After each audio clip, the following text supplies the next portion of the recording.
C'est rapide, hein?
Allez.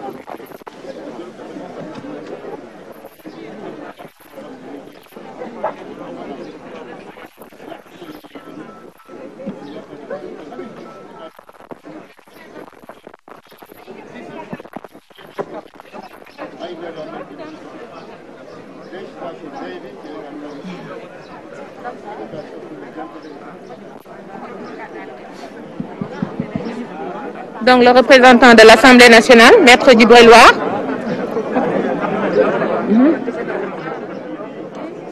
Non, dama bëgg toog fii di def ay MC. J'ai autre chose à faire. Ah donc xoolal ñii laa bëgg sinon après ils vont envahir ici. Maanaam puusal. Eh Saliou. Acha. Saliou.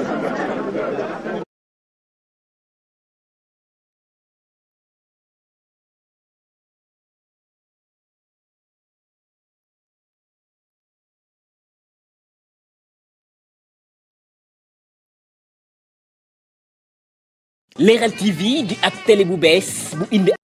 ay émission yu bees tàq ay kàngam yu seen xel màcc lool ci mbir ma ñooy jàkkaarloo askan bi di leen jox ay xibaar yu wóor ci data waaye it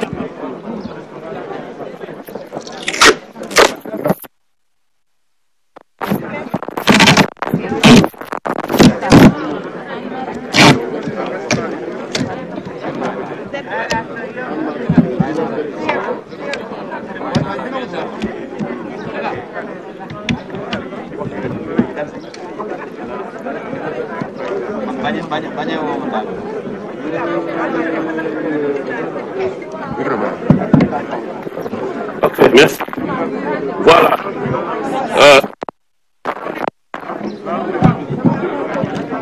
Le ministre de la Santé et de l'Action sociale ñàkkoon na moom ba pare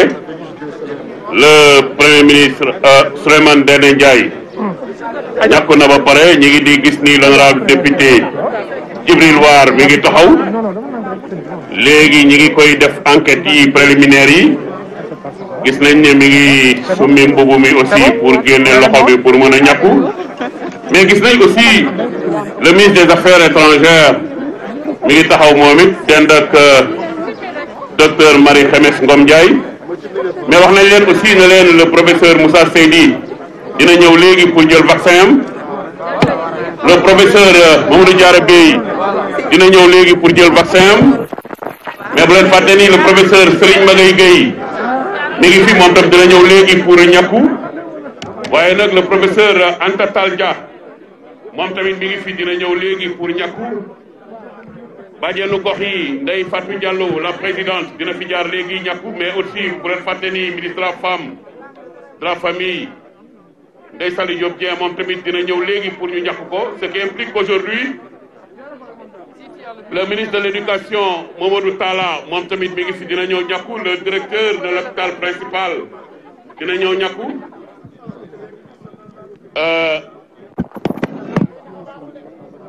voilà léegi nag dañ bëggoon après Djibril War ñu bàyyi ministre yi ñu jaar ba pare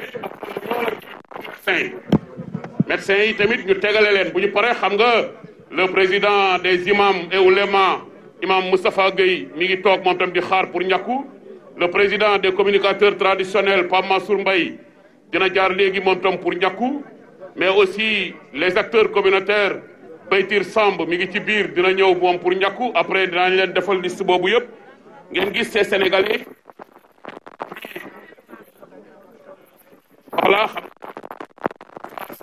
suñu xarit Ousmane Ndoye bay di aañ patronat moom it mi ngi fii donc tey vraiment Sénégal ñoo ñëw tey pour wane le bon exemple pour ñëpp wala ministre des affaires étrangères tal mi ngi te gis ko nee nañ leen dinañu njëkk a seet ñi nga xam ne ñoo gën a jege malade yi ci structure sanitaire yi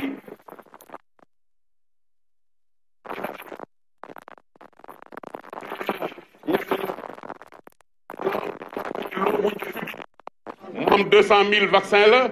mais 200 000 pragmatisme yoo xam ngeen docteur Annette Seck Ndiaye mi ngi acheminé vaccin yëpp dans les régions yëpp tey incha allah dina yegg ba kenn ku nekk jot li nga war a am par rapport au recensement mais aussi bu ba yeneen ñàkk yëpp ñëw nag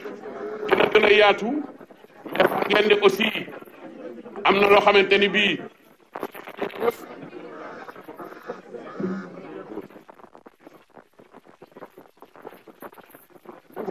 waxal baaram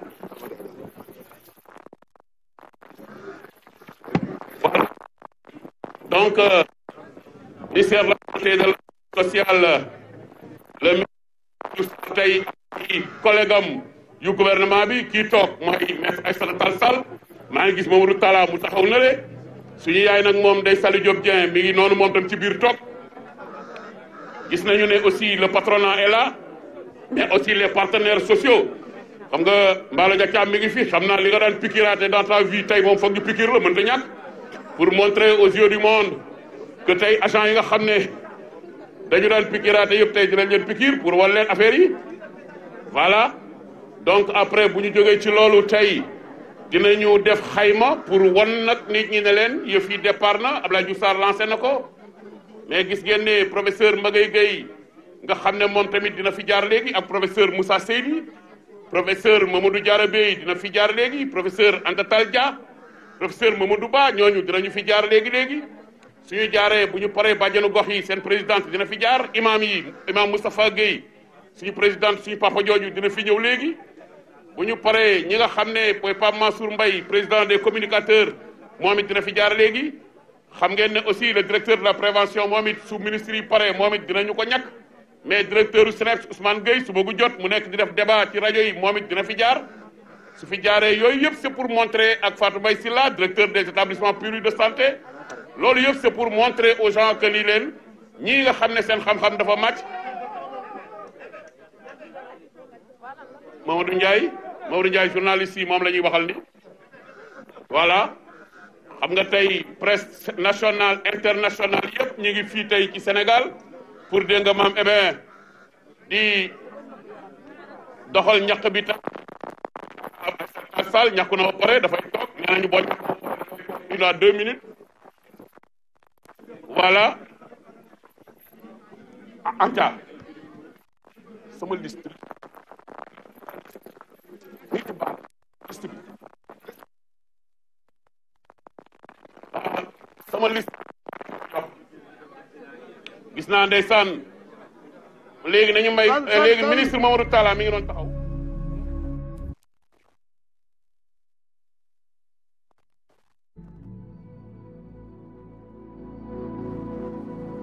ministre Mamadou Talla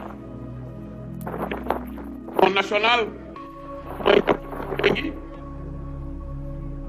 Mamadou Talla ministre de l'éducation nationale ñëw na ñu ngi koy enquête noonu day joxe turam di nga am joxe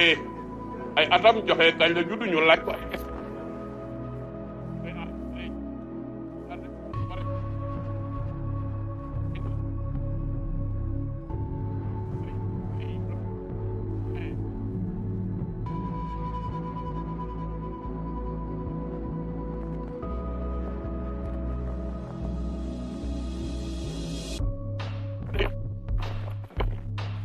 ñoom ñëpp dinañu jaar léegi pour ñàkku ñu won ko Sénégal won ko le monde entier et su boobaa aussi expliquer leen ne leen ñàkk bi 200 000 doses la expliquer leen ne leen ñàkk bi personnel de santé bi nekk en premier contact la ñuy ñàkk ay kilifa yoo dinañu wane aux yeux du monde ne leen Moussa Seydi mii nga xam ne moo yore les maladies infectieuses dina ñëw toog ñàkku mais aussi dinañ leen wan ne professeur Diarra Bèye le régulateur nga xam ne moo yore SAMU national dina ñëw fii ñàkku mais aussi le professeur Serigne Magaye Gueye nga xam ne urologue bu mag boobu nga xam ne barki dem rek ñu ko déggaat yeneen ndombo ci campus yu mag yooyu le ñoom tam dinañu ñëw ñàkku mais aussi Marie Khemesse Ngom Ndiaye directeur général de la santé nga xam ne ça fait 1 an mi ngi nekk di wax ak gaañ yi di teg des politiques yoo xam ne kenn ku ci nekk mi ngi déroulé xalaatu Abdoulaye Diouf Sarr mais aussi gis ngeen léegi honorable député Mar mu jaar waaw voilà léegi le ministre de l'éducation mi ngi ñàkku noonu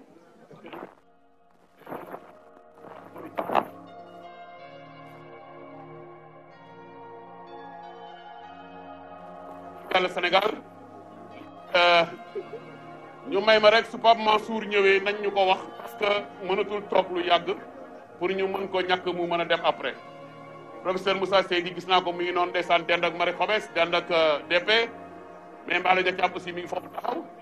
mais dama bëggoon tamit ñu xoolal ma ñaata ministre ba des fële parce que Ndeye Saly Diop Dieng mi nga foofu nañ ma ko géreel pour ñu ñëw pour mën a waat fii léegi le docteur Amadou mooy ci parce que léegi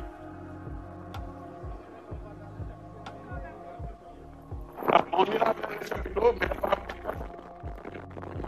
am Diop Dieng nañu ko génne mu ñëw moom tamit taxaw pour mun a ñëw ñàkku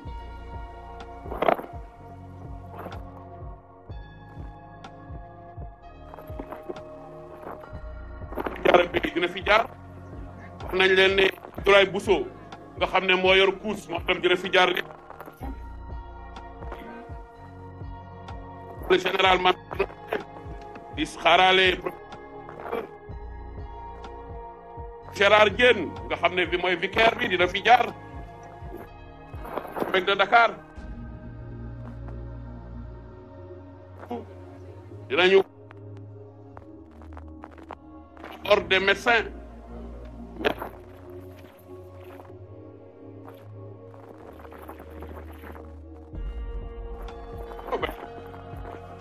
dinañu xaar le professeur Souleymane Mboup bu IRSF moom tamit dina fi ñëw pour ñàkku mais aussi Mballo Dia Thiam secrétaire général du SUTSAS war na fi jaar pour ñàkku leen ko Saly Diop Dieng ministre de la di ñëw di toog pour jël 3 semaines 21 jours du noonu 21 jours dinañu leen ñoom dinañu ñëwaat ñàkkuwaat pour def seen 2e dose di ñaan nag yàlla suñu voilà sëñ bi xaaral ba mu dindi kii bi voilà may leen ko kii am la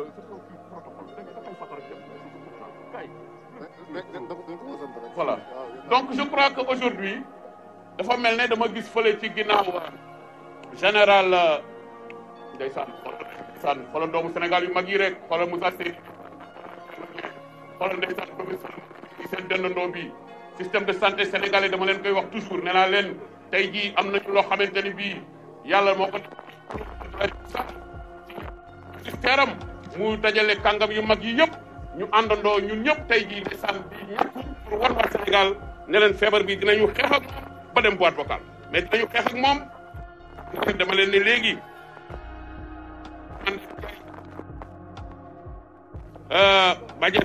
bàjjenu gox moom tamit war na fi acteurs yi aussi Baytir Samb dina fi jaar léegi pour ñàkku mais aussi Mamadou Talla ñàkku na ba pare mais aussi xam ngeen ne imam Moustapha Gueye waxoon naa leen léegi dina fi jaar mais am na aussi benn góor gu mag gu ñuy wax Mamadou Bey bu am 80 ans moom tamit dinañu fi jaar bu dëkk HLM mais Bigué Ba présidente des sages-femmes association des sages-femmes du Sénégal dina fi jaar mais aussi association des femmes médecins ñoom Sophie mooy seen présidente mais dañu wane docteur Issa mi nga xam ne ci vice présidente yi la bokk moom mooy ñëw ñàkku à la place de Sophie bu ñu paree professeur Louise Fortes moom tamit des maladies infectieuses dina fi jaar ñëw ñàkku mais aussi professeur Fatou Samba Ndiaye hématologie clinique dalal jàmm moom it dina fi ñëw ak nag seen xarit yéen journalistes yi Baye Omar Gueye nga xam ne moom mooy tey le président des diabétiques dina mais aussi professeur Ndeye Rama Dia vice-présidente de l'ordre des médecins du Sénégal dina fi jaar ñëw ñàkku docteur Ardoba nga xam ne mooy président de l'alliance du secteur de la santé dina fi jaar mais aussi Adama Diouf union des associations des élus locaux du Sénégal mi ngi fi moom tam dina ñëw ñàkku Mame Biram Faye président conseil des aînés dina ñëw ñàkku mais xam ngeen ne bay di añ wax naa leen léegi CNP mi ngi fi moom tam dina ñëw ñàkku ak nag suñu papa suñu xarit El Hadj Mansour Mbaye président des communicateurs Pa Mansour yegsi na mais nañ ma gérer temps wu Pa Mansour parce que mënul toog lu yàgg nañ ñu ko gérer vu son âge et tout ça là nañ ma ko gérer comme que mënu ma jóge fii xale yi dinañ ko gérer Baara dina ko gérer très bien.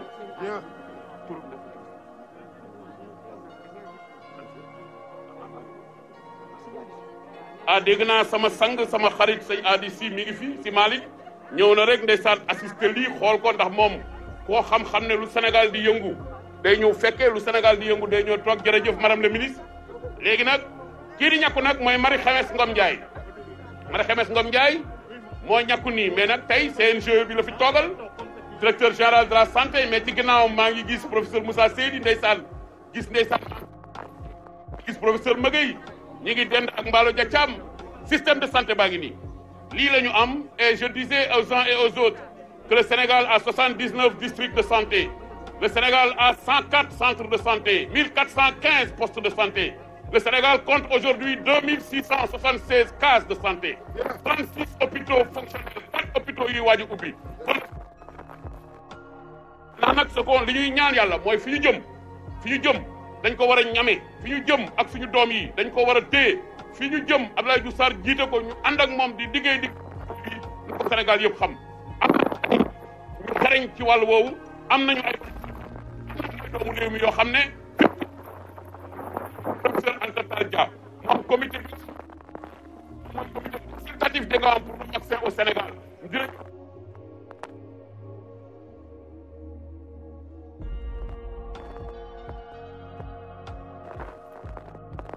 seen télé yi ak seen rajo yi ak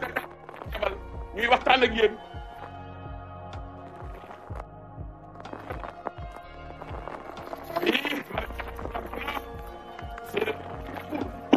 ñàkku jox laa ngi ñàkku xoolal tukulóor yi ci topp Moussa Seydi ñoom ñëppay ñàkku tey lii Abdoulaye Diouf Sarr rek moo ko mën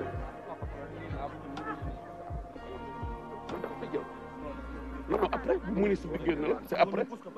non non c'est pas grave bul wàcc dañuy bañ fii nii gars yi duñu gis dara su ministre ñëwee dañ la ko indi ci digg bi xam nga tey Marie Khemesse ndeysaan moom lañ doon tàccu léegi nag professeur Moussa Seydi nag toog na nag professeur Moussa Seydi ndeysaan xool ko ndeysaan ñu ngi koy enquête ndeysaan xool agent boobu di ko enquête ndeysaan kooku dans l'histoire ça retiendra dina ne man professeur Moussa Seydi bi ñu koy ñàkk ndeysaan moo ma doon wax turam ndeysaan di ma wax ñaataat la am di ma wax fan la dëkk di ma jox numéro téléphone am madame Ba ndeysaan l'histoire retiendra madame Baal ndeysaan lii mooy àdduna xam nga tey xale yi tey nar a enquête ñoom professeur Magueye xale yi nar a enquête ñoom Thierno xale yi nar a enquête ñoom Mballo Dia Thiam seen ay doom lañu système de santé baa ngi nii ñii dañuy dem ñii ñëw ñii dañ fiy nekk di màgget xale yi ñëw di ñu recruter c'est ça aussi la réalité et je disais que nit ñi tey ñoo nekk ñi nga xam ne ñoo asseoir le système de santé fàttewuñu ñoom professeur Diop Mar fàttewuñu ñoom professeur Idrissa Pouye fàttewuñu kàngam yu mag yooyu nga xam ne ñoom ñoo fi nekkoon di suñu ay maam di suñu ay baay gunge ñu ba tey ñu mën taxaw fii xoolal général Thierno Dieng ndeysaan xool ko rek ndeysaan barki démb rek ñu ngi ko gis muy wax ci projet bu mag bu principal ndeysaan yàlla na yegg ak jàmm ba ñu fekkee ko mais nag professeur Magueye l'urologue ndeysaan xoolal enquête Moussa Seydi xam naa nag Malem Baal aussi xam nga tey boo toogee na ngeen ko photo nag mu archivé ko kan lay waxal Moussa Seydi lay waxal dina ko laaj âge am laaj ko nu mu tudd laaj ko fu mu dëkk waaye nag Moussa bul wax seen dëkk de waxal Dakar waxuñu la ngay wax seen dëkk yu sori yooyu ñu lay wërtu duñ la gis waaw da nga wax ni Dakar ko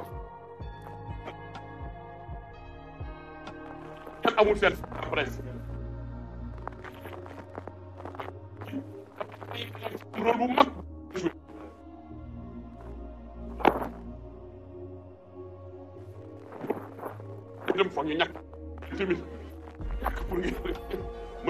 faut am na solo nañ ma lijjanti na ma lijjanti Mansour Mbaye parce que mënul toog lu yàgg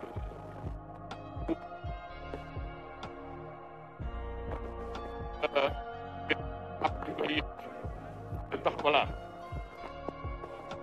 waaw léegi nag aussi wax nañu dina fi ñàkku mu tax moom mooy ñàkku noonu wax nañu leen ne Abdoulaye leen ni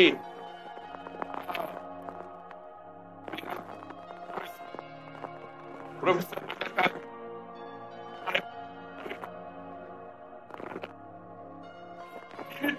mooy professeur en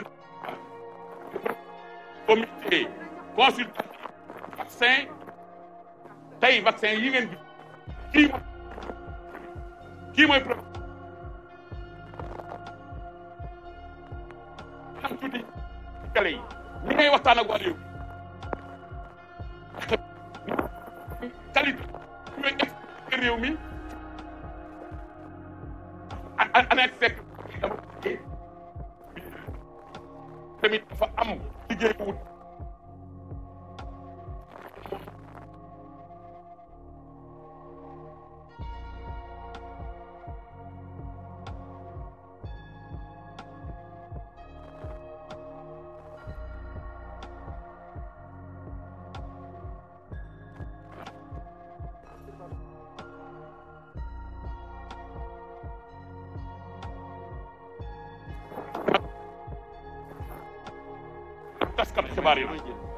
taskatu xibaar yi nag waxtaan ak ñoom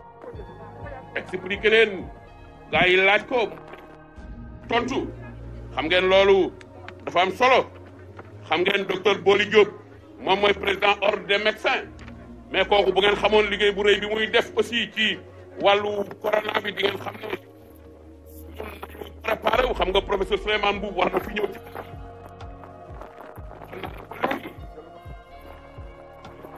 ñàkku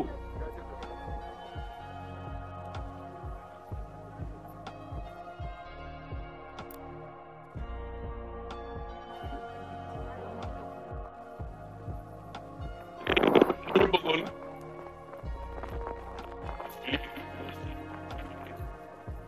xaw a mag lool ak Pape Mansour Mbaye dañu bëggoon di jëm ci yéen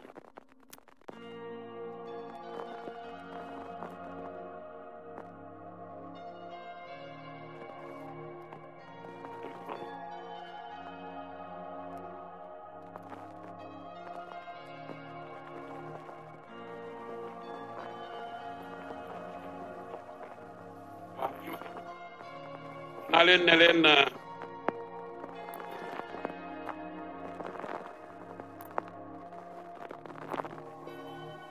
Mamadou Talla ñàkk na ba pare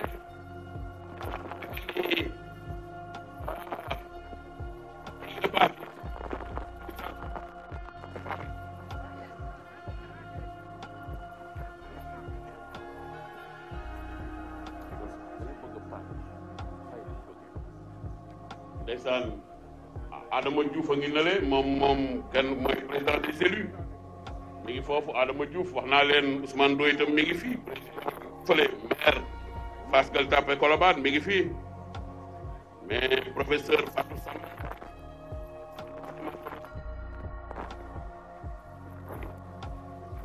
action des diabétiques Baye Omar Gueye merci professeur Anta Tall ñàkk na Mame Thierno mooy toog noonu waaw léegi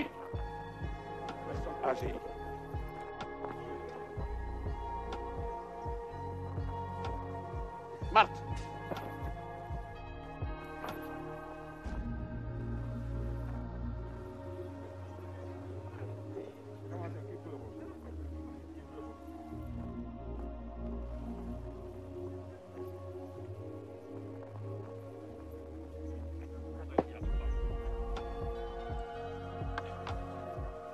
ndeysaan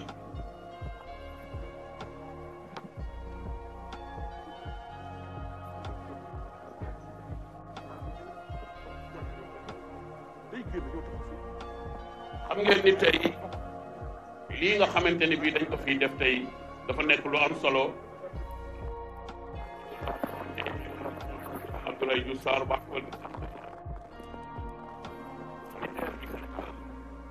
naa leen du Sénégal système bu taxaw lañu am système bu dëgër lañu am te duñu mën ñu ngi koy def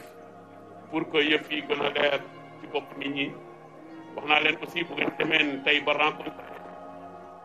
mission catholique yi bu ngeen leen rencontré ba xam dañu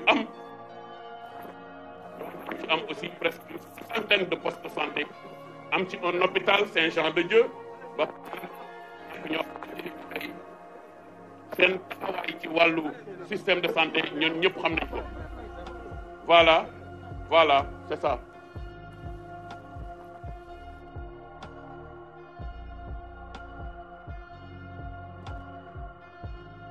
ba ñeent ci papa yo dañ leen war a woo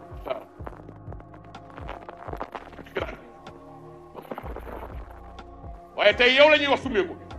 yow la ñuy wax sumeekul bu ñu waxee sumeekul ba pare ñu naan toog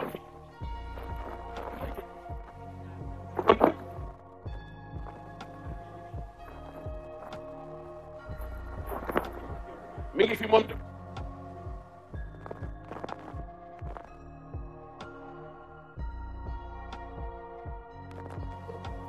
d'accord ñaari paa yi après on retourne dans les chapiteaux.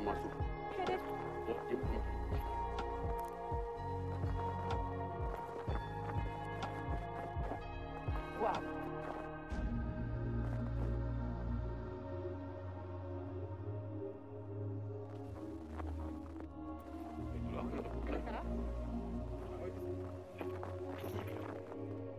danañ yóbbu Pape Mansour.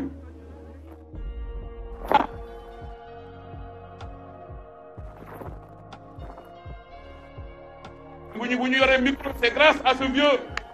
ça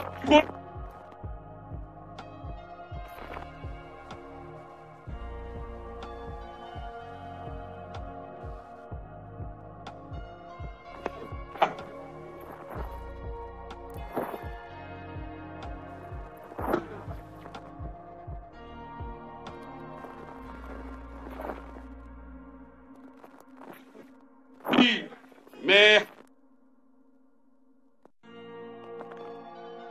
Afrique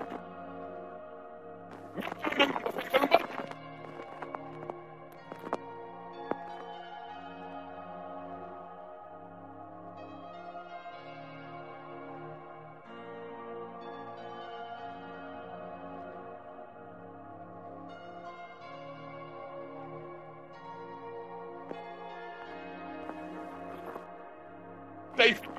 ànd ak sa doom nag Cheikh suba nag solo ndeysaan exemple la ci réew mi de quartier sam ñaa defe na voilà kan Pa Mansour ndeysaan xoolal rek sama papa ji ñi ngi koy defal dégg nga maam ak kii defal dégg nga maam na ba pare madame Mal nee naa la toogaat ay kilifa solo moo tax lii l'histoire retiendra que yaa doon bind seen tur di bind seen i at Ablaye kenn ku nekk ci yéen fi nga war a taxaw fa taxaw mais nag aussi le secrétaire général du ministère de la santé ndeysaan moom tey toog tey màggeen ndeysaan c'est vrai ne yi fii comme que ci man la comme que fii la ñuy tàmbalee kilifa yi di fi ñëw ñun ñëpp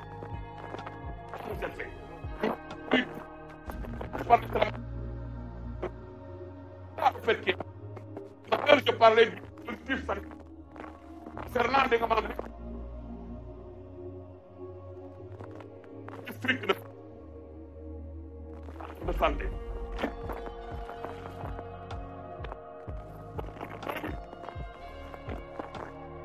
De santé. Encore une fois, les docteurs Mamadou Ndiaye.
ngeen ni di neex na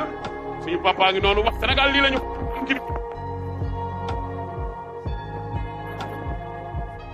pour moom xam ne duñ leen mën a téye yàgg moo tax sax pour les journalistes ñu jégal ma profité pour ñoom ñu wax avant ñuy dem mënu ñu leen téye ba mu tas merci jërë ngeen jëf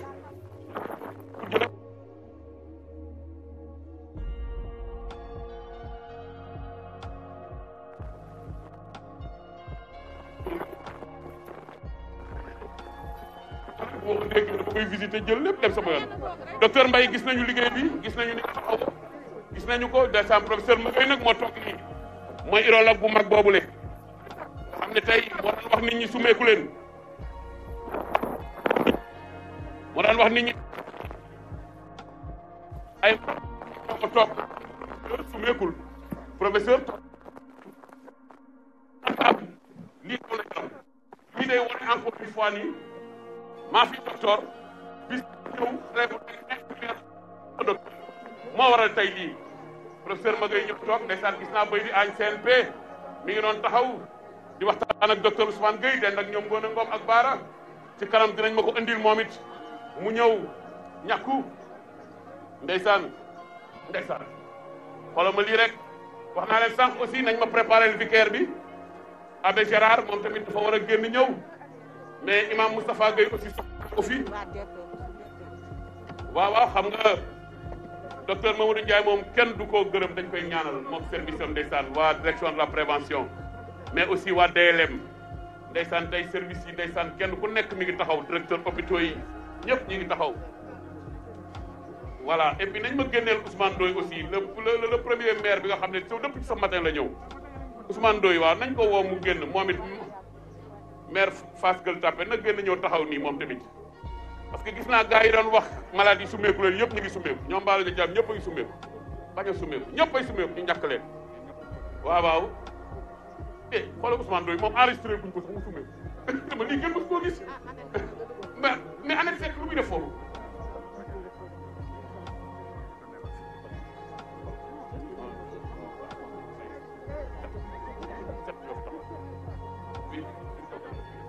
waaw léegi ndeysaan wala professeur Maguette ndeysaan kii mooy Serigne Maguette Gueye kii mooy professeur bu mag boobu nga xam ne fii ñii ñëpp problème tey mais bi mu demee ba ne xawaar yu jeex na mais daf ko dóor discours en anglais ma ne ko yii mënu ma ko firi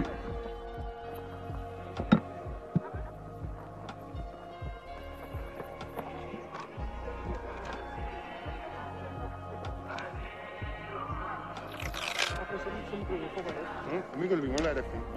waaw moom laa wax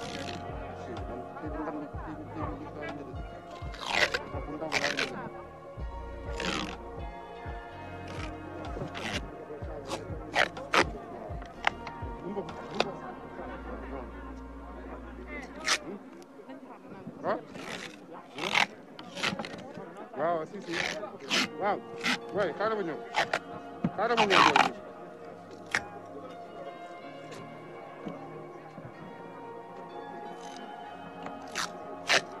d'accord vraiment ñi la mujj waaw day déplacé xaaral ma xool ba xam photo flacon ok xam naa loolu docteur Mbaye laa koy wax waa léegi suñu paree dama bëggoon ñaan mayal ma directeur u PNA Moustapha Diakhaté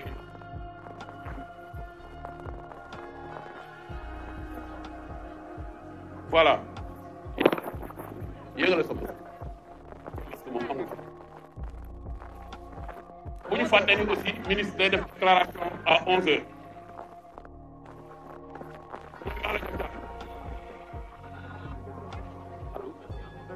allo waaw.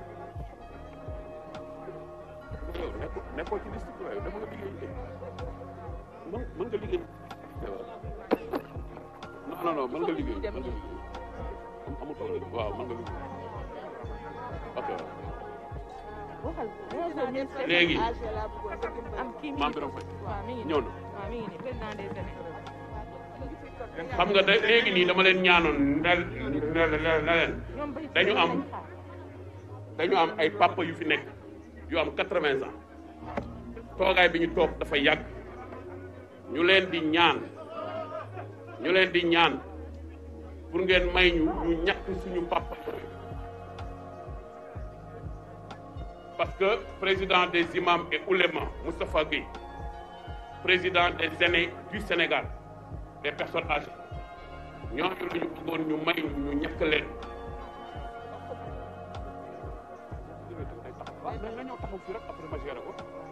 Voilà. Il fait sa déclaration. léegi non Pape Moustapha Gueye moom du dem ci kii Pape Moustapha Gueye fii lay ñàkkoo parce que Pape Moustapha Gueye foog ñu jël caméra yi jël fii lay ñàkkoo.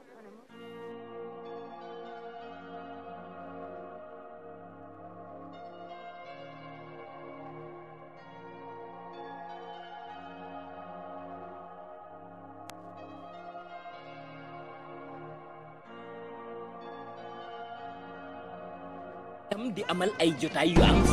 femmes de la semaine, les femmes au cœur de l'actualité. Comme politique, la communication politique sur Leral TV. 12 minutes chrono, top chrono de l'actualité en 12 minutes. Fakat, l'arène de la lutte sur Leral. Joko, entrevue politique sur Leral TV. Débat du week-end, focus sur les points saillants de la semaine. Leral Show, la détente au rendez-vous. Il fait le buzz. Kuy toj sur Leral TV. Leral High Tech, au cœur des tendances technologiques.